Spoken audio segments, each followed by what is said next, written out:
नमस्ते बच्चों, मैं सपना जैन आपको क्लास 11th विज्ञान भाग 1 का पाठ 2 पढ़ाने वाली हूँ, जिसका शीर्षक है राजस्थान की रजत बूंदें। तो चलिए शुरू करते हैं पाठ 2। पाठ का नाम राजस्थान की रजत बूंदें। इसके लेखक हैं अनुपम मिश्र जी। हम यहाँ पर लेखक परिचय से ही प्रारंभ करेंगे।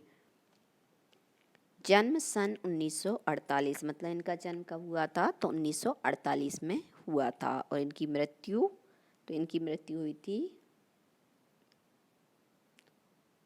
2016 में। जन्म वर्धा महाराष्ट्र में। और इनका जन्म कहाँ हुआ था? वर्धा में। वर्धा कौन से राज्य में आता है? तो महाराष्ट्र में। पर्यावरण संबंधी मुद्दों पर 20 पुस्तकों का लेखन, जिनमें आज भी खड़े हैं तालाब और राजस्थान की रजत बूंदें विशेष चर्चित हैं। और बता रहे हैं कि पर्यावरण संबंधी जो मुद्दे हैं उनमें 20 पुस्तकें लिख चुके हैं और आज भी खड़े हैं तालाब और राजस्थान की रजत बूंदें इसमें से ज़्यादा प्रसिद्ध हैं।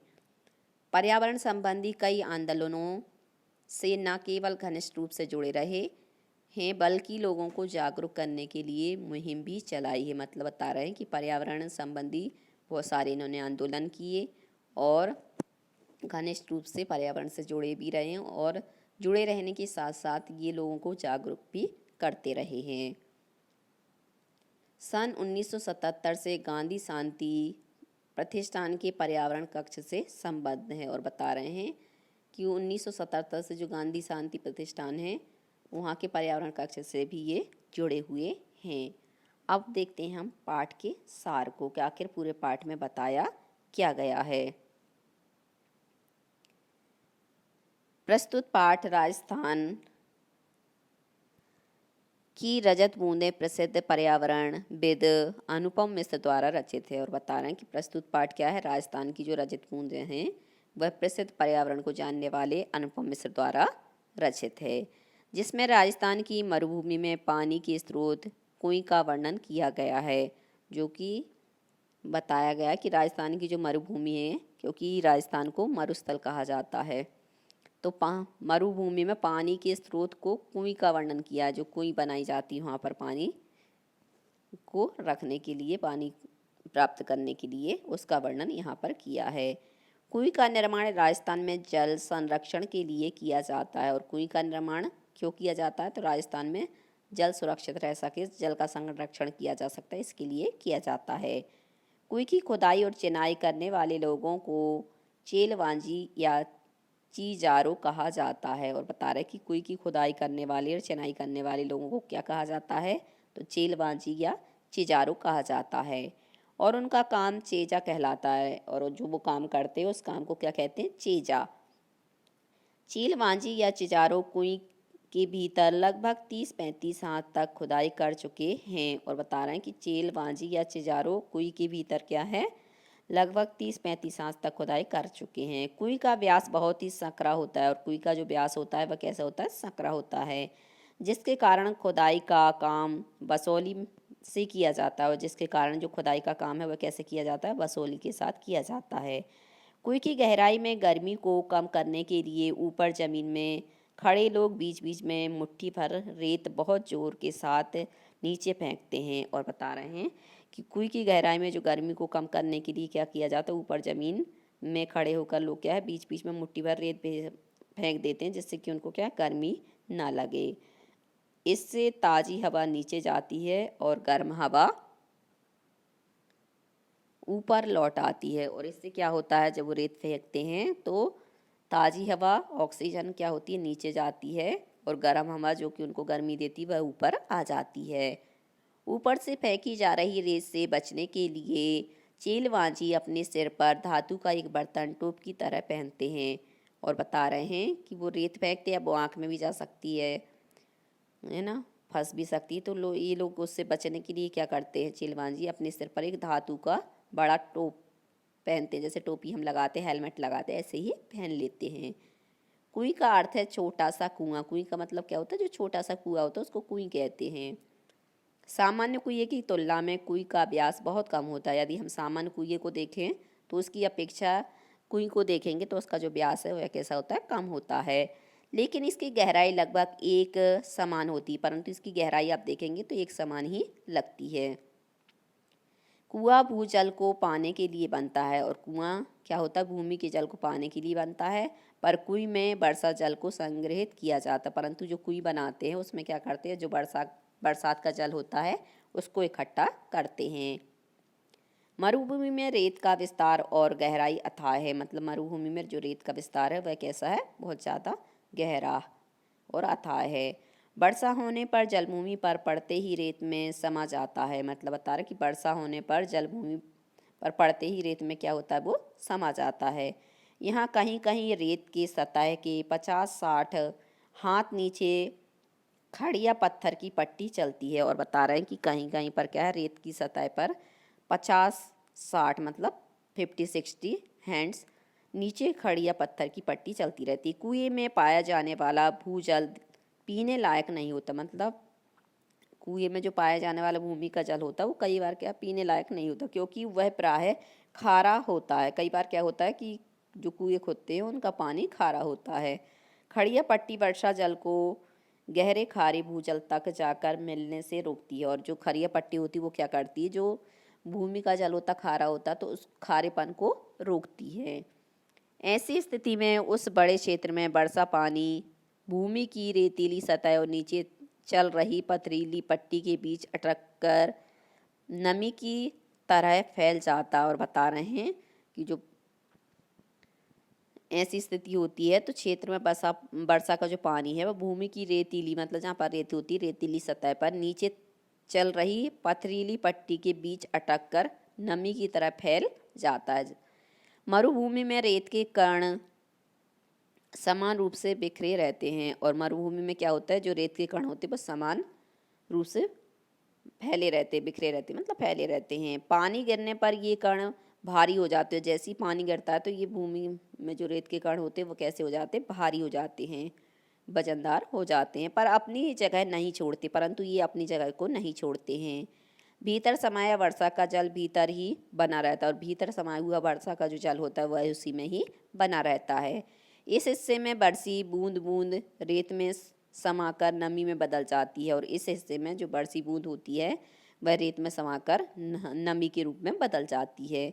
यहाँ कुएं के निर्माण से रेत में समाई नमी बूंदों में बदलकर धीरे धीरे रिसती रहती है, और कुएं में पानी जमा होने लगता है, और धीरे धीरे क्या होता है, कुएं में पानी इकट्ठा होने लगता है।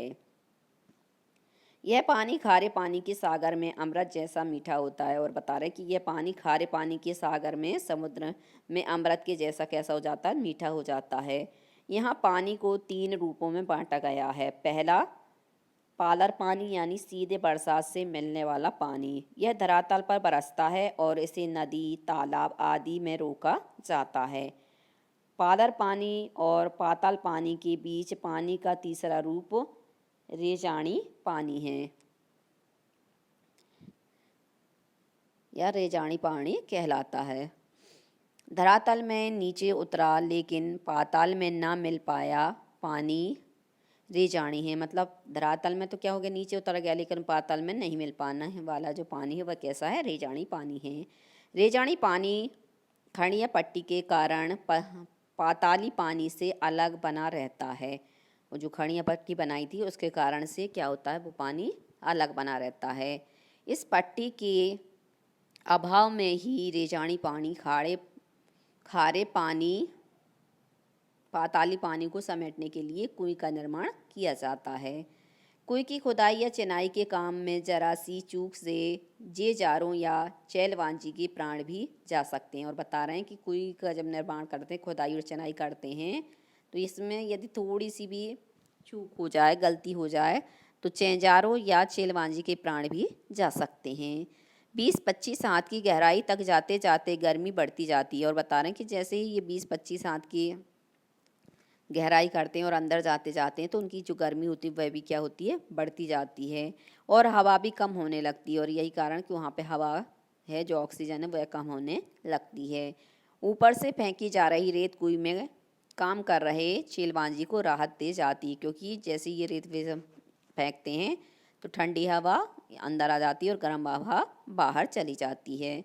कभी कभी कुई बनाते समय ईंट की चिनाई से मिट्टी को रोकना संभव नहीं हो पाता, और कई बार बताते हैं कि जब कुई बनाते हैं तो ईंट की जो चिनाई करते हैं उससे मिट्टी को रोकना संभव नहीं हो पाता। इसके लिए लकड़ी के लट्ठे नीचे से ऊपर की ओर एक दूसरे में फंसाकर सीधे खड़े किए जाते हैं, फिर इन्हें खींच या चरा की रस्सी में बांधा जाता है। यह बंधाई भी कुंडली का आकार ले लेती है, और यह बंधाई भी क्या करती है, कुंडली आकार ले लेती है, इसलिए इसे सांपड़ी भी कहते हैं, और इसी कारण से इसे क्या कहते हैं, सांपड़ी। खुदाई और चिनाई का काम कर रहे चेलवांजी को मिट्टी की खूब परख रहती है। खुदाई और चिनाई करने वाले जो चेलवांजी होते हैं उनको क्या होती है, मिट्टी की बहुत ज़्यादा परख होती है कि कैसी मिट्टी है, कहाँ क्या काम करना है। खड़िया पत्थर की पट्टी आते ही सारा काम रोक दिया जाता है, और जैसे ही खड़िया पत्थर की पट्टी आती है तो सारा काम क्या करते हैं, रोक देते हैं।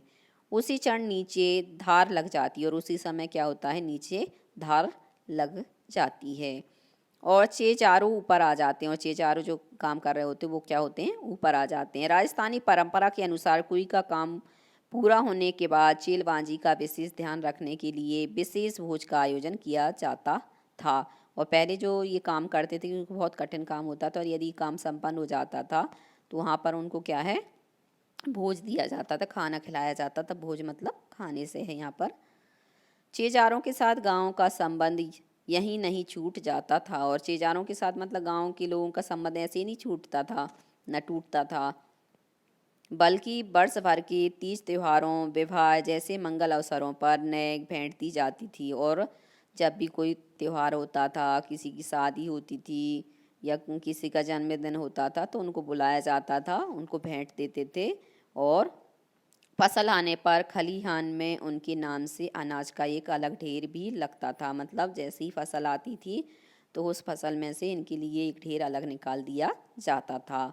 अब सिर्फ मजदूरी देकर भी काम करवाने का रिवाज आ गया, परंतु बता रहे कि पहले की तुलना में और आज की तुलना में ये अंतर हो गया कि आजकल तो सिर्फ मजदूरी देते हैं, उसके बाद फिर उनको नहीं बुलाते, जबकि पहले बुलाते थे।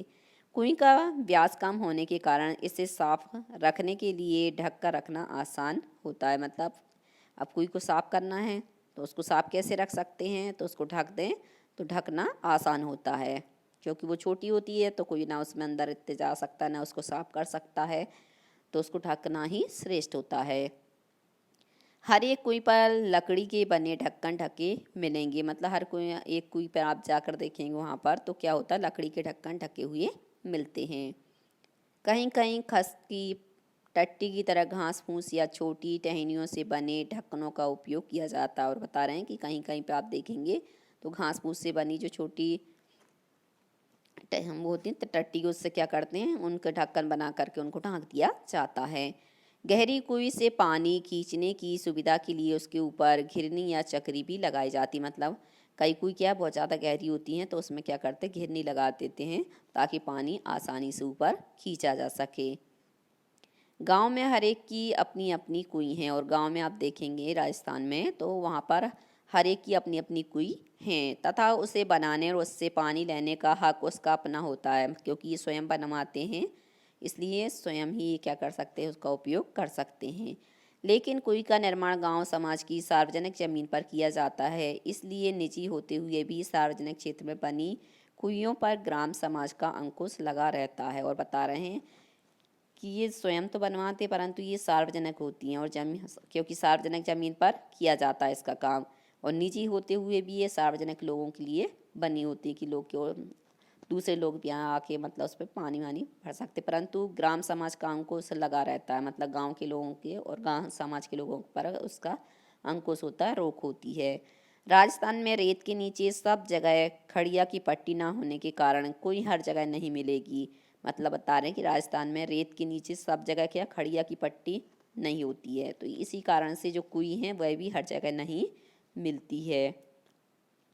चुरू, बीकानेर, जैसलमेर और बाड़मेर के कई क्षेत्रों में यह पट्टी चलती है। और बता रहे हैं कि ये जो कुएं का निर्माण है उसमें जो खड़िया पट्टी की आवश्यकता होती है वह कहाँ कहाँ मिलती है, तो चुरू में मिलती है, बीकानेर में मिलती है, जैसलमेर में मिलती है, बाड़मेर के कई क्षेत्रों में यह पट्टी मिलती है। और इस प्रकार राजस्थान में कुएं खड़िया पट्टी के बल पर खारे पानी के बीच मीठा पानी देती है। और बता रहे कि इस प्रकार से खड़िया पट्टी के बल पर खारे पानी के बीच क्या होता है, ये मीठा पानी देती है। अब आते हैं हम इसके प्रश्न अभ्यास पर। प्रश्न, सबसे पहला प्रश्न है, राजस्थान में कुएं किसे कहते हैं? इसकी गहराई और व्यास तथा सामान्य कुओं की गहराई और व्यास में क्या अंतर होता है? तो सबसे पहले हमें बताना कि कुएं किसे कहते हैं, उसके बाद हमें इन दोनों के में अंतर बताना है, कुएं और कुआं के बीच में, और उसका जो व्यास है वह कितना होता है, गहराई कितनी होती है ये। तो राजस्थान में वर्षा के जल को एकत्रित करने के लिए कुएं का निर्माण किया जाता है। और राजस्थान में क्या करते हैं, वर्षा के जल को इकट्ठा करने के लिए कुएं का निर्माण करते हैं। जब वर्षा अधिक मात्रा में होती है तो वह मरुभूमि में रेत की सतह में समा जाती है। और बता रहे हैं कि जब वर्षा बहुत ज़्यादा होती, बरसात बहुत होती है, तो जो जल बरसता है वह क्या होता है, मरुस्थल में जो रेत होती है उसमें समा जाती है और धीरे धीरे रिसकर कुएं में जमा हो जाती है। और धीरे धीरे वही जल क्या होता है, धीरे धीरे जाके कि उसमें जो कुएं बनाते उसमें समा जाती है। जिस स्थान में कुएं की खुदाई की जाती है उस स्थान को ईंट और चूने द्वारा पक्का कर दिया जाता है।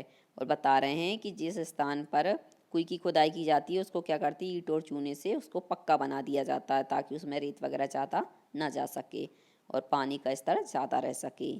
कुएं की गहराई सामान्य कुओं की तरह ही होती है, मतलब कुएं की जो गहराई होती है वह कैसी होती है, सामान्य कुओं की तरह ही होती है, लेकिन इसके व्यास में बहुत अंतर होता है। सामान्य कुओं का व्यास 15 से 20 हाथ का होता है, जबकि कुएं का व्यास 4 या 5 हाथ का ही होता है। अगला प्रश्न है, दिनों दिन बढ़ती पानी की समस्या से निपटने में यह पाठ आपकी कैसे मदद कर सकता है तथा देश के अन्य राज्यों में इसके लिए क्या उपाय हो रहे हैं, जानें और लिखें। तो हमें पानी की समस्या से निपटने के लिए अन्य राज्यों में भी इसका क्या प्रयोग हो रहा है उसको बताना है। हमारे देश में दिनों दिन पानी की समस्या बढ़ती जा रही है। देश के कई ऐसे राज्य हैं जहां इस समस्या से निपटने के लिए अनेक उपाय किए जा रहे हैं। प्रस्तुत पाठ में जल संरक्षण के उपाय के बारे में बताया गया है कि जल का संरक्षण कैसे किया जा सकता है। भारत के ऐसे बहुत क्षेत्र हैं जहां लोगों को पानी लाने के लिए 10 किलोमीटर से भी अधिक दूरी तय करके जाना पड़ता है। और बता रहे हैं कि भारत में ऐसे बहुत सारे क्षेत्र हैं जहाँ लोगों को क्या पानी लेने के लिए 10-20 किलोमीटर दूर जाना ही पड़ता है। इन क्षेत्रों में कुएं का निर्माण करके इस समस्या से निजात पाया जा सकता है, मुक्ति पाई जा सकती है। जहाँ कुएं का निर्माण ना किया जा सके वहाँ घर की छतों और आंगन में वर्षा जल को संग्रहित किया जा सकता है। राजस्थान के अतिरिक्त दक्षिण भारत के कई राज्यों में भी जल संरक्षण के उपाय किए जा रहे हैं। जल संरक्षण के लिए दक्षिण भारत के राज्य जैसे तमिलनाडु, आंध्र प्रदेश और कर्नाटक में विशाल पथरीले जलाशयों में पानी एकत्रित किया जाता है। मतलब वहाँ पर भी क्या करते हैं, पानी को इकट्ठा करके रखते हैं। इस प्रकार वहाँ की सरकारों द्वारा भी जल संरक्षण के लिए किए जाने वाले प्रयासों को प्रोत्साहन दिया जा रहा है। मतलब वहाँ पर जल का संरक्षण किया जा रहा है तो सरकार के द्वारा उन्हें क्या किया जाता है, प्रोत्साहन दिया जाता है। अगला प्रश्न है, चेजारों के साथ गांव समाज के व्यवहारों में पहले की तुलना में आज क्या फर्क आया है, पाठ के आधार पर बताइए। पहले चेजारों का विशेष ध्यान रखना समाज की परंपरा थी। काम पूरा होने पर विशेष भोज का आयोजन किया जाता था। उनकी विदाई के समय तरह तरह की भेंट दी जाती थी। चेजारों के साथ गांव का संबंध वर्ष भर तक जुड़ा रहता था। उन्हें तीज त्योहारों, विवाह और जैसे मंगल अवसरों पर नेक भेंट दी जाती थी और फसल आने पर खलिहान में उनके नाम से अनाज का एक अलग ढेर भी लगता था। जैसा भी समझाया था पाठ में कि वो क्या करते थे कि तीज त्योहार आते थे तो उनको बुलाते थे, भोज कराते थे और अनाज आता था, फसल आती थी तो क्या करते थे, उनका एक अलग से ढेर लगा देते थे और उनको बुला करके देते थे। वर्तमान में उन्हें सिर्फ मजदूरी देकर भी काम करवाने का रिवाज आ गया, परंतु अब वर्तमान का समय है तो मजदूरी देते हैं और फिर उनको बार बार नहीं बुलाते हैं। और काम पूरा होने के बाद उनके साथ कोई संबंध नहीं रखा जाता, जबकि पहले के लोग रखते थे। अगला प्रश्न है, निजी होते हुए भी सार्वजनिक क्षेत्र में कुइयों पर ग्राम समाज का अंकुश लगा रहता है, लेखक ने ऐसा क्यों कहा होगा? तो राजस्थान के जिन क्षेत्रों में कुइयों का प्रचलन है वहाँ हर एक की अपनी अपनी कुई हैं, उससे पानी लेने का उनका निजी हक है, अधिकार है, लेकिन इसका निर्माण गांव समाज की सार्वजनिक जमीन पर किया जाता है। उस जगह बरसने वाला पानी ही बाद में वर्ष भर नमी की तरह सुरक्षित रहेगा और इसी नमी से साल भर कुइयों में पानी भरेगा। मतलब उसमें नमी रहती है और वो क्या करती है, पानी को खींचे रहती है और पानी को भरे रहती है। नमी की मात्रा वहाँ हो चूँकि वर्षा से तय होती है, मतलब जितनी वर्षा होती है उतनी ज़्यादा नमी वहाँ पर बनी रहती है। उस क्षेत्र में बनने वाली हर नई कुई का अर्थ है पहले से तय नमी का बंटवारा। इसलिए निजी होते हुए भी सार्वजनिक क्षेत्र में कुइयों पर ग्राम समाज का अंकुश लगा रहता है। अगला प्रश्न है, कुई निर्माण से संबंधित निम्न शब्दों के बारे में जानकारी प्राप्त करें। पालर पानी, पाताल पानी, रेचाणी पानी। मरुभूमि समाज के लिए उपलब्ध पानी को 3 रूपों में बांटा गया है। मतलब जो मरुस्थला का अर्थात राजस्थान है, वहाँ की जो भूमि वह कैसी होती है, मरुभूमि कहलाती है। तो वहाँ की मरुभूमि की जो पानी है उस पानी को 3 रूपों में बांटा गया है। अब वो 3 रूप कौन कौन से हैं? पहला रूप है पालर पानी। पहला रूप कौन सा दिया है? पालर पानी का। यह सीधे बरसात से मिलने वाले पानी को कहा जाता है। मतलब जो सीधा बरसात से पानी मिलता है उसको क्या कहते हैं? पालर पानी। यह धरातल पर बढ़ता है और इसे नदी तालाब आदि में रोका जाता है। मतलब यह धरातल पर बढ़ता है और इसे क्या करते हैं? नदी और तालाब में रोक लेते हैं। दूसरा पानी का रूप है पाताल पानी। तो पानी का दूसरा रूप पाताल पानी कहलाता है। यह वही भूजल है जो कुओं में से निकाला जाता है, मतलब कुएं में से हम उपयोग में लेते हैं, यह वह वाला रूप कहलाता है। तीसरा रूप है पालर पानी और पाताल पानी के बीच पानी का तीसरा रूप रेजाणी पानी। कौन सा हो गया? रेजाणी पानी। धरातल से नीचे उतरा लेकिन पाताल में न मिल पाया पानी रेजाणी है। मतलब धरातल से तो क्या होता है, नीचे उतरता है लेकिन पाताल में नहीं मिलता है, तो ऐसा पानी क्या कहलाता है? रेजाणी। रेजाणी पानी खड़िया पट्टी के कारण पाताली पानी से अलग बना रहता है, और जो रेजाणी पानी होता है वो खड़िया पट्टी के कारण ही क्या है? पाताली पानी से अलग बना रहता है। तो बच्चों आज के लिए सिर्फ इतना ही। यदि आपको हमारा ये वीडियो पसंद आया है तो लाइक कीजिए, शेयर कीजिए, सब्सक्राइब कीजिए तथा इस पाठ से संबंधित कोई भी प्रश्न है तो नीचे कमेंट्स में पूछ लीजिए। धन्यवाद।